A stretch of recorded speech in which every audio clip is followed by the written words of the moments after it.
begin and we'll hang out and see what it looks like, dude. I'm excited to see you. All right. Yeah. Bam. All right. Whenever you're ready, dude. Floor is yours.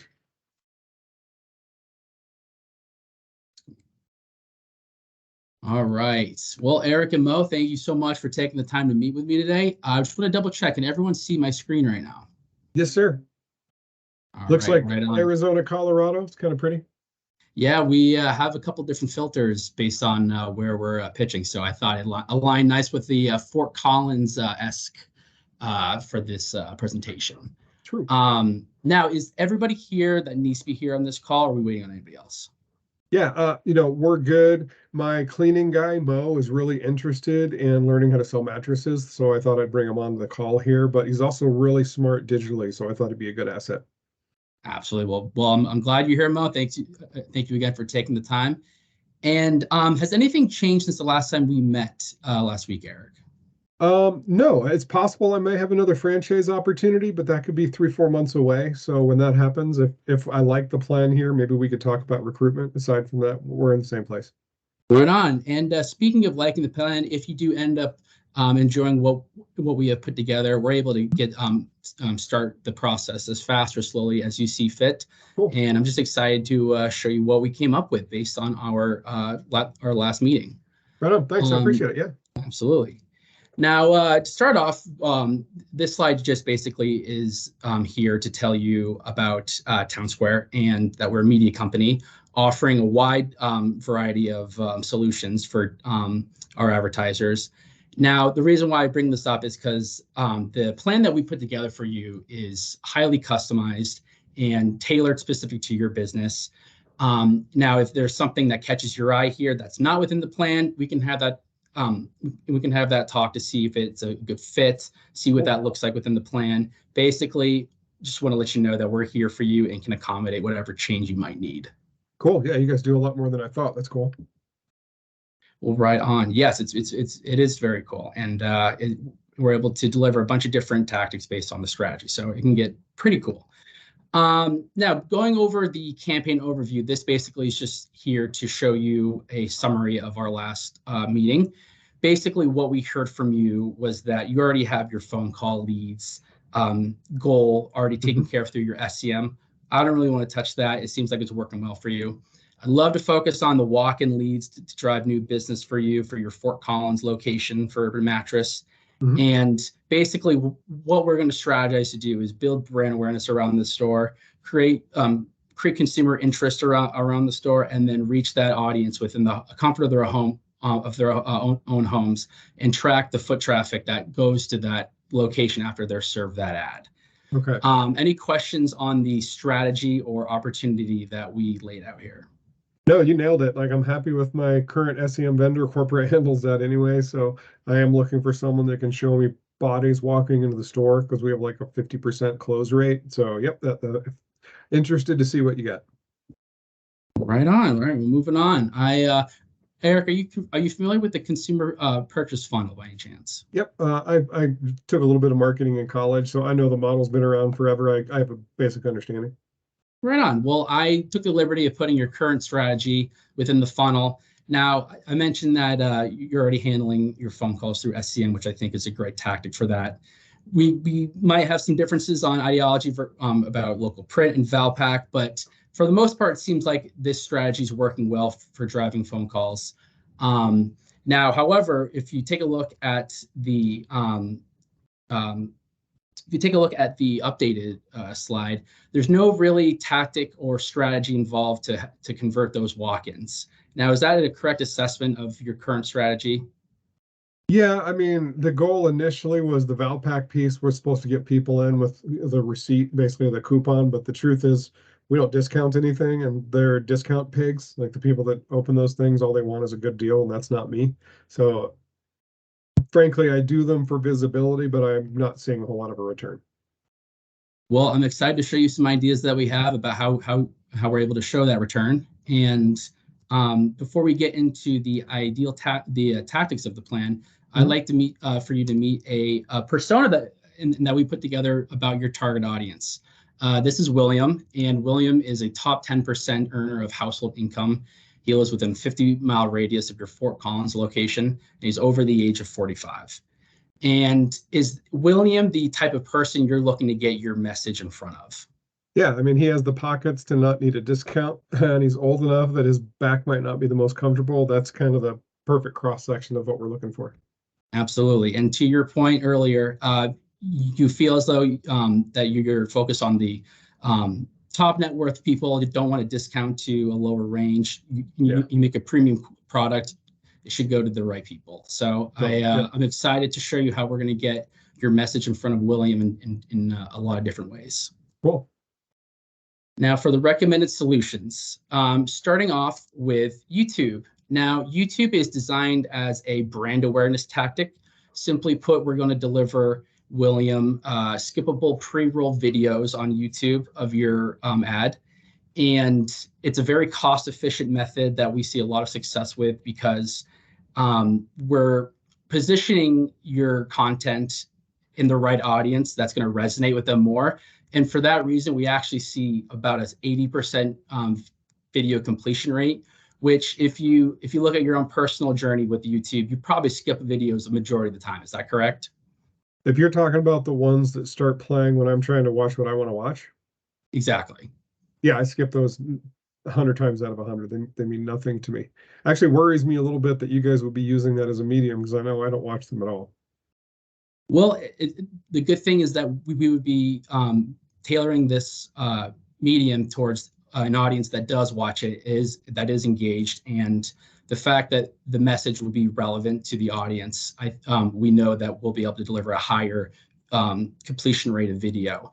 And what's even better is that if someone does skip the ad, it's free of charge. We don't charge for it. And for people who do watch it all the way through, it's only 15 cents. So like I said, it's a pretty cost-effective medium designed for brand awareness for that target audience. So do you have any other questions about YouTube? Yeah, because now you have my brain going a little bit. So what I think I heard is that the reason that I'm not watching the videos I'm getting is because the people that are sending videos to me are not sending me things that are appropriate for me. And you guys, for whatever reason, are able to do a better job than that. We just see a higher success rate because we believe that we're delivering relevant content to relevant audiences. It's not a 100% foolproof system, but we believe that this method is likely to garner better success.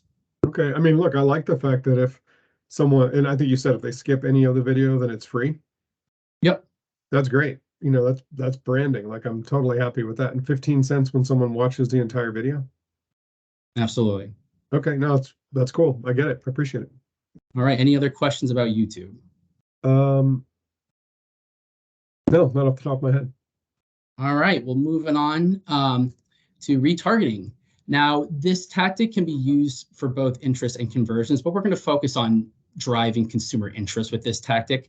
Basically, what we're going to do is people who visit your website, we're up and don't, but I guess, shit. I guess I can't say that because it's not a conversion. Yeah, I was going to say pause roleplay just for a second. With that retargeting, it's going to retarget anyone that comes to the website. Yeah. Not just people that didn't actually convert, because actually it'll retarget people that do convert. The difference is if you set up the pixel to recognize who converts or who doesn't, or if you just put the pixel on there so the ad goes to anyone that went to the site, regardless of whether they convert. That's kind of how you set it up to determines that. Yeah, I fucked that up.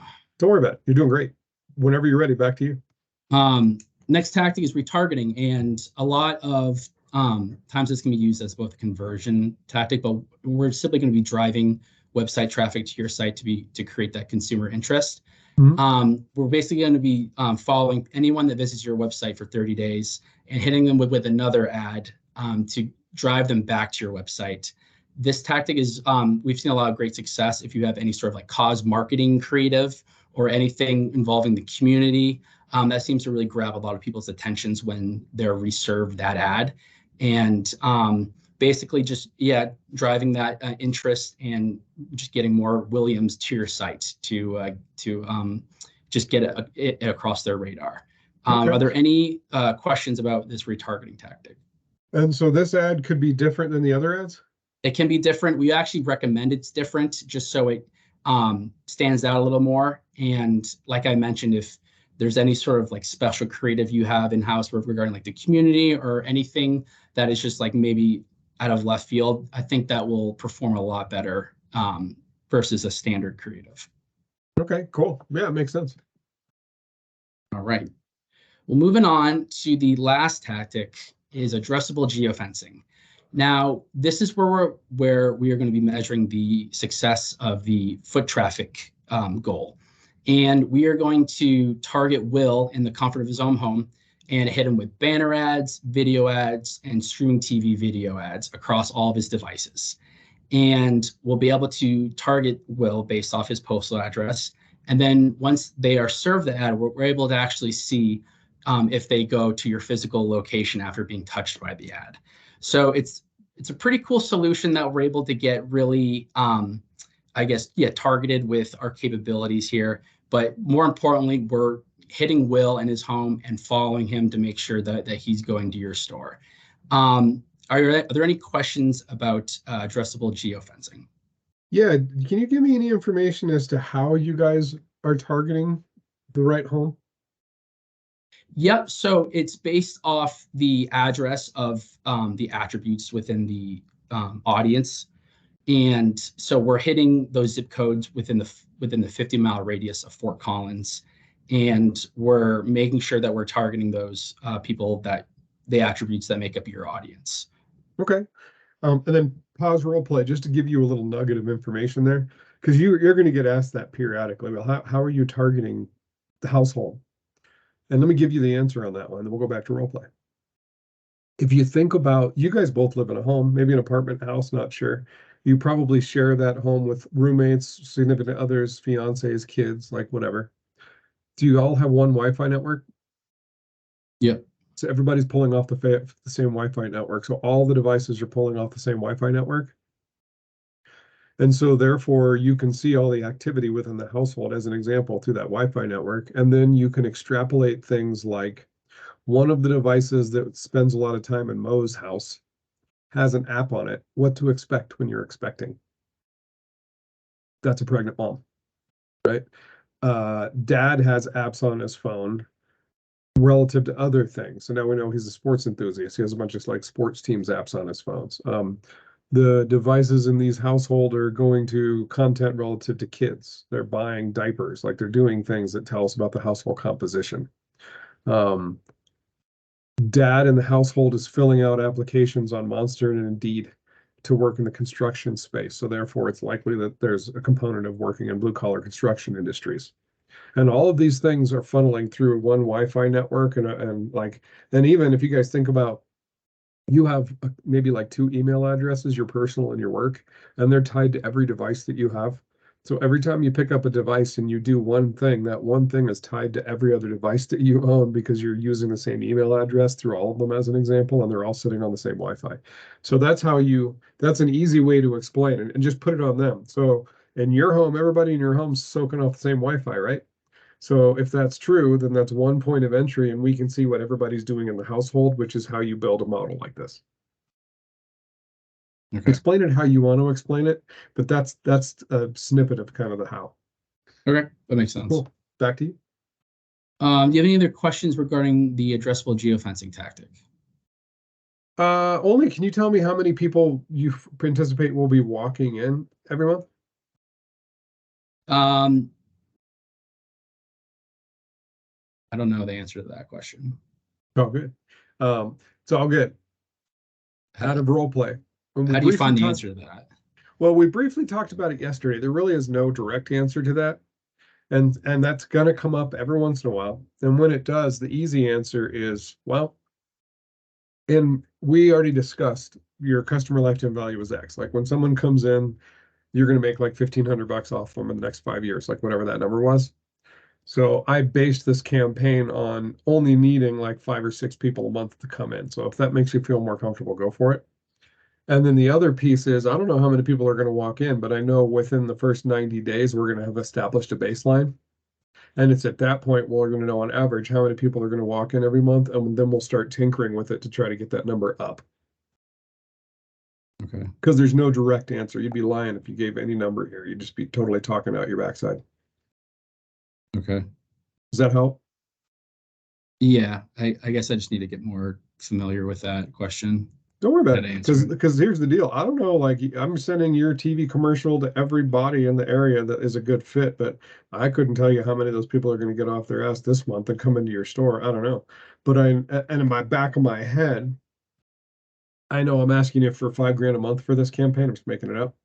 And so I know if every person's worth 1,500 bucks, I need to bring 4 people in and you're already in profit land. So I'll use that to my advantage. You know what? This strategy is such that if I bring you 4 or 5 people in a month, it's going to more than pay for the entire strategy. Can I tell you how many are going to come in month one? No, but more people are going to come in every month until we hit 90 days, and then we'll have kind of a baseline. And from there, we'll try to get that number up a little bit, but you should already be very profitable there. Okay. Kind of using leaky language to set expectations. Okay. All right, back to you. You're doing great. And by the way, you sound good today. I know yesterday you were like, I'm a little flat. You sound totally different today. Yeah, I feel a little better. I I'm feel guess. I'm feeling it from you. So yeah, do your thing. So yeah, are there any other questions on addressable geofencing? No, this is cool. I'm excited to see the foot traffic. That's pretty cool. All right, so I took the liberty of putting the new marketing strategy versus the your current marketing strategy within the consumer the consumer purchase funnel.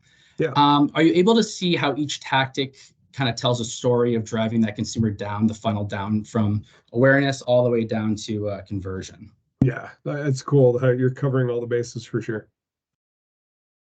Right on. Well, I'm glad that you see that it's cool. I think it's too. I'm very excited about it. And before we get into the media plan, just a couple tidbits I'd like to call out about the strategy and support of the campaign. First thing is that everything, like I've mentioned, has been highly customized and tailored to Mhm. your business. We're able to come up with custom solutions in-house and rework it based on how you see fit. There are no packages involved like another media company might propose. So we're able to really get tailored to what you're looking to accomplish. Secondly, is that we have an in-house buying team that handles the hands-on keyboards of trafficking the campaign and optimizations of the campaign. And because of that, we're able to make real-time changes to the campaign and make recommendations on performance about how we can improve what we can do better. It's going to be really focused, and we're going to be able to tell you how we're going to get better rather than you telling us what's going on with the performance of X, Y, and Z. Yep. So it's a very proactive system. And if you like the plan and see it's a great idea and want to move forward with it, then you're going to be tied with me the rest of the way. We're going to be scheduled a lot of calls.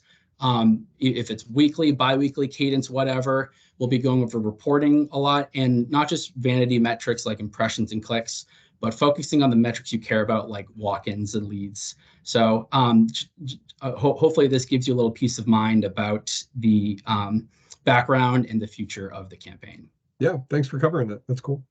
Absolutely. Now, going into the media plan, we are recommending a $5,000 monthly investment across 12 months, totaling up to 60 grand. And we are going to be focusing on the YouTube, addressable geo, and retargeting tactics for this. So we are going to be hitting Will in YouTube 10,000 times in the first month, each month. And then we're going to be hitting Will in the comfort zone home through banner ads, video, streaming TV, almost 135,000 times each month.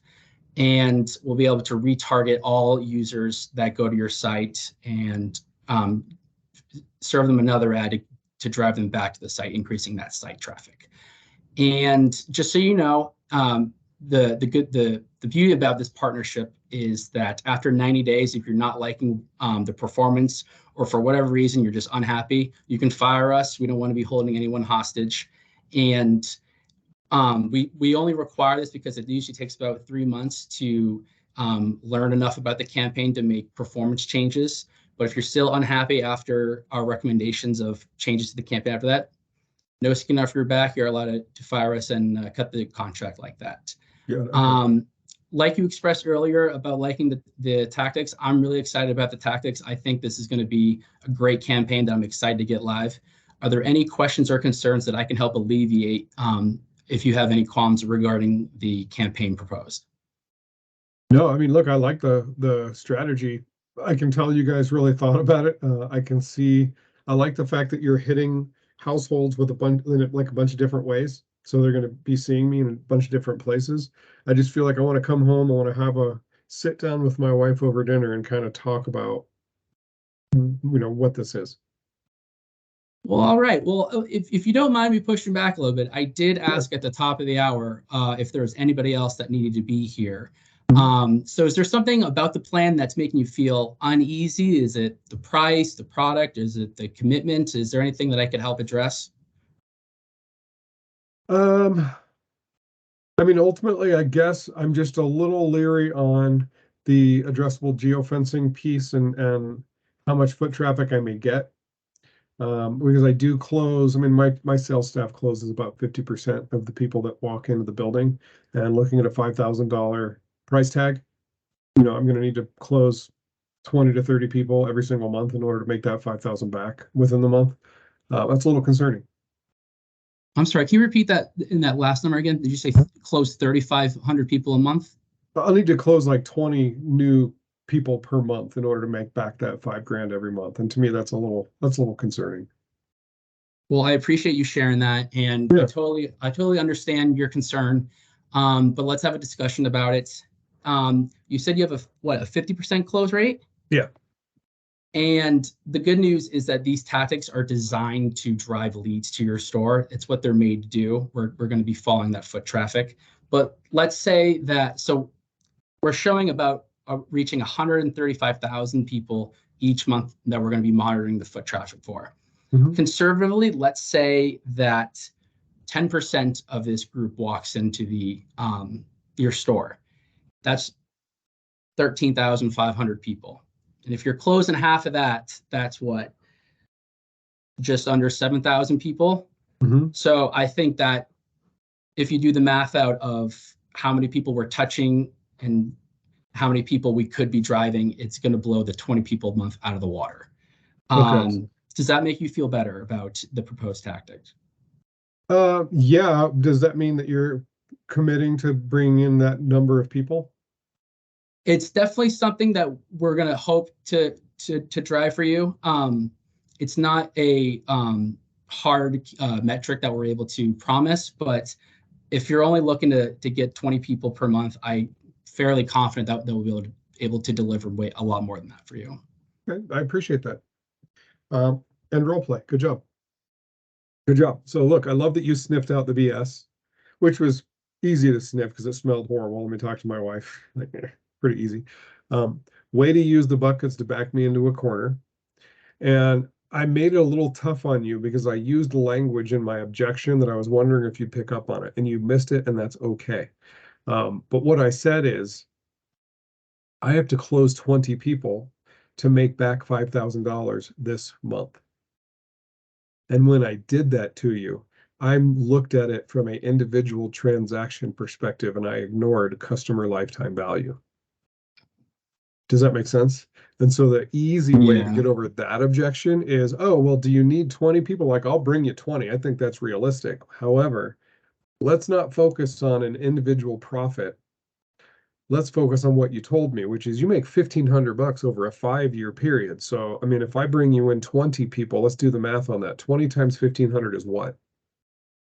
Or you could say, well, let's keep in mind that you make $1,500 off every new person over like the next 5 years. So as long as you keep doing a good job, I bring you 5 new people in. What's 5 times 1,500, right? Well, that's $7,500. I'm asking you for 5 grand.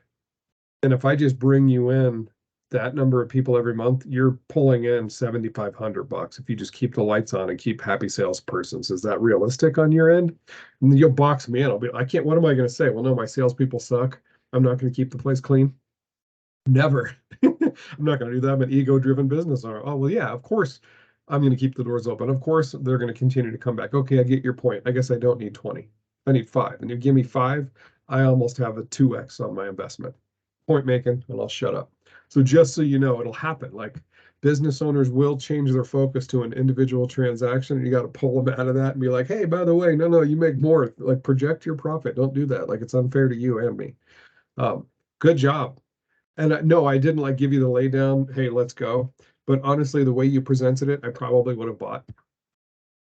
So good job today. Like you sounded much more upbeat and confident this time than last time. Yeah, you were waffling around on a couple of points here and there. Every freaking person does when they're just starting to pitch like a new deck and new tactics and all that kind of stuff. You sounded good, had a logic throughout, a lot of good tie downs, um, explained the tactics well, had all the real sizzle points in there, like it's this is the foot traffic piece. This is the thing that's going to show you that.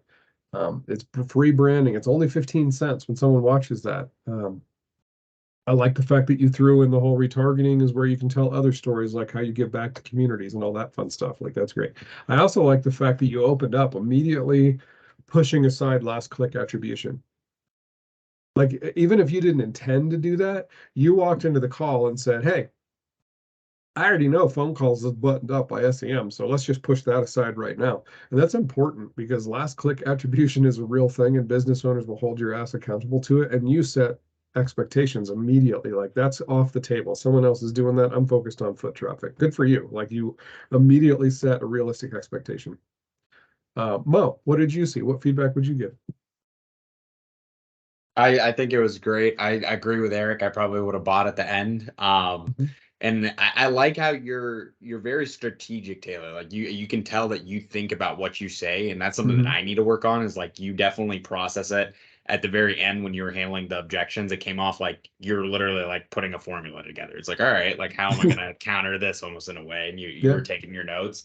When I was watching it, it's honestly something that I want to work on, especially if I make the shift over to sales, like being able to like process what they're saying, think of what you're going to say, and then say it. Yeah. And it comes off a lot more from a standpoint of like integrity, or even from like a transparency standpoint. Transparency is probably a better word to use. You came off very transparent at the end, and that's like probably the most important piece right there, and that's the biggest thing that I took away from it for sure. Thank you. I I appreciate that. Yeah, dude, all good stuff. I'm going to give you the same piece of feedback that you got yesterday that you self-diagnosed.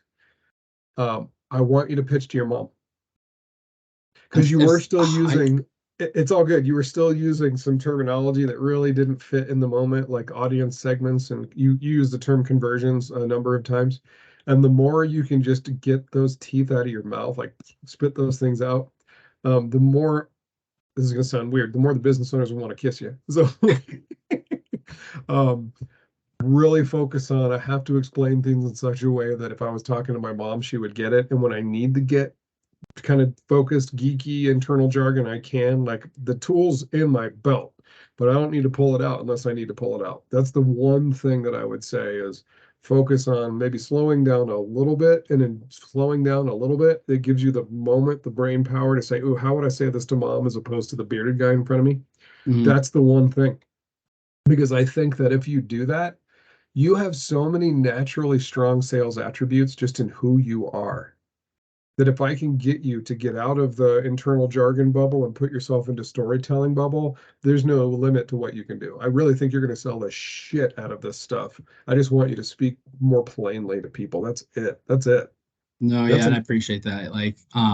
I agree. It's something I've been trying to work on as far as like the adaptive versus natural state. Yeah. Um, I'm still curating that persona. It's all good. Dude, it's going to be a challenge. It's a hard thing to do. You are who you are. You have been who you are for a lot of years. Yeah.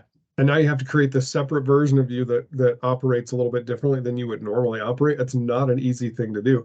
Being aware of the need to do it and having it kind of in your windshield is the way to make that happen. So just keep it on the forefront. You keep a visual cue, something in front of you that's that constant reminder. And make sure you if you haven't already, because I will, but share that feedback directly with Ryan. So he has a roadmap. He knows, okay, every time I watch Taylor, I'm looking for like these two things. I want him to speak to his mom. I got to keep that in my mind. And I want him to do this. And those are the two things that you're going to have a conversation about. And Yeah. if that stays surface level, then you're going to get past it really fast. And I'd rather you be dealing with something like that than you being like afraid to close.